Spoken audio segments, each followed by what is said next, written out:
Wonder how medieval soldiers went from wandering warriors to organized mercenary companies. Today we'll uncover the evolution from freelancers to some of history's most notorious mercenary groups. Get ready for battles, betrayals, and a few puns along the way. Freelance referred to knights and soldiers who offered their services to the highest bidder. The 14th and 15th centuries saw significant economic growth and urbanization in Europe. City-states like Venice, Florence, and Genoa amassed wealth through trade and banking, creating a demand for reliable military forces.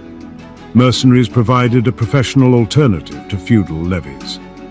Mercenaries brought innovations such as combining pikemen, crossbowmen, and early gunpowder weapons. The Swiss pikemen were renowned for their disciplined formations that could repel cavalry charges, while the crossbow revolutionized ranged combat. Mercenary companies adapted quickly to new technologies and tactics. However, reliance on mercenaries came with risks. Their primary loyalty was to their employer's gold, not any national or civic duty. This contributed to the chaotic nature of medieval Europe, where power and influence were constantly in flux. Cities often found themselves at the mercy of these soldiers for hire, leading to a cycle of hiring, betrayal, and plunder. It was a medieval version of Who Wants to Be a Mercenary? Sir John Hawkwood, born around 1320, was a famous figure who fought in the 100 Years' War before leading the White Company in Italy.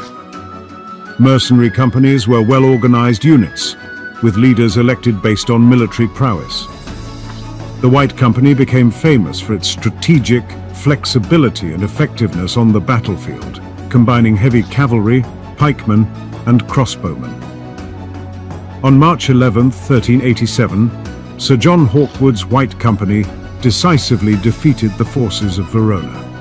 Hawkwood employed superior maneuvering and disciplined formations, outflanking the Veronese forces and using the terrain to his advantage. On July 28, 1364, Hawkwood led the White Company against the Pisan forces. The disciplined formations and coordinated attacks overwhelmed the Pisan army, securing a significant victory for Florence.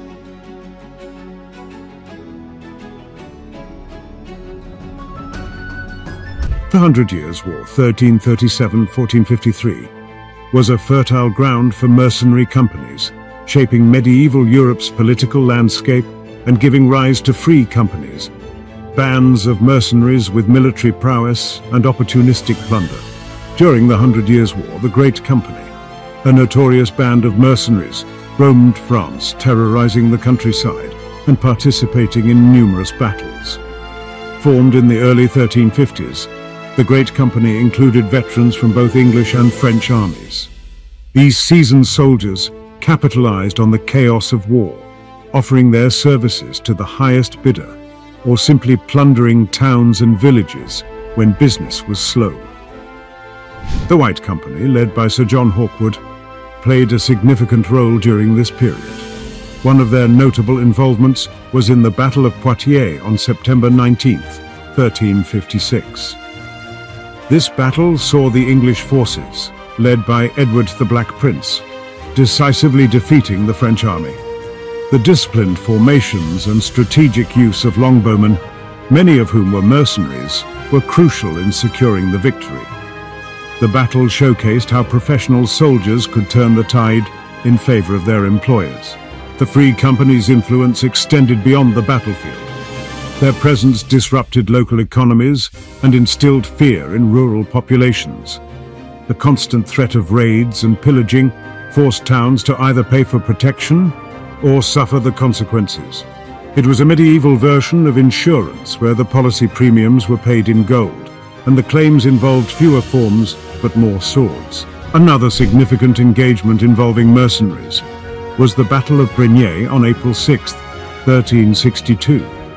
The Great Company, fighting against the forces of the Kingdom of France, secured a stunning victory through superior tactics and disciplined formations. This battle highlighted the effectiveness of mercenary companies in exploiting the weaknesses of traditional feudal armies. As the 100 Years' War drew to a close, the influence of these mercenary companies began to wane.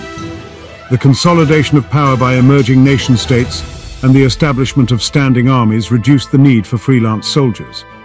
Yet the legacy of the free companies lived on, shaping medieval warfare and politics. Their role in the 100 Years' War demonstrated the impact that well-organized and professional mercenary forces could have on the outcome of major conflicts. Numerous mercenary groups that roamed Europe during the medieval period, several stood out for their impact and infamy. The White Company, led by Sir John Hawkwood, and the Catalan Company, founded by Roger de Flor, were two of the most influential mercenary bands of their time. The White Company, under the command of Sir John Hawkwood, was a formidable force in Italy during the 14th century. Hawkwood, an Englishman who had fought in the 100 Years' War, brought his expertise to the lucrative and chaotic Italian battlefields. Operating mainly in Italy, the White Company was employed by rival city-states, such as Florence, Milan, and Pisa. Their involvement in battles like the Battle of Cassino in 1364 showcased their military prowess. Hawkwood's reputation as a brilliant tactician and his ability to maintain strict discipline made the White Company a force to be reckoned with. The Catalan Company, founded by Roger de Flor in the late 13th century, was another notable mercenary group.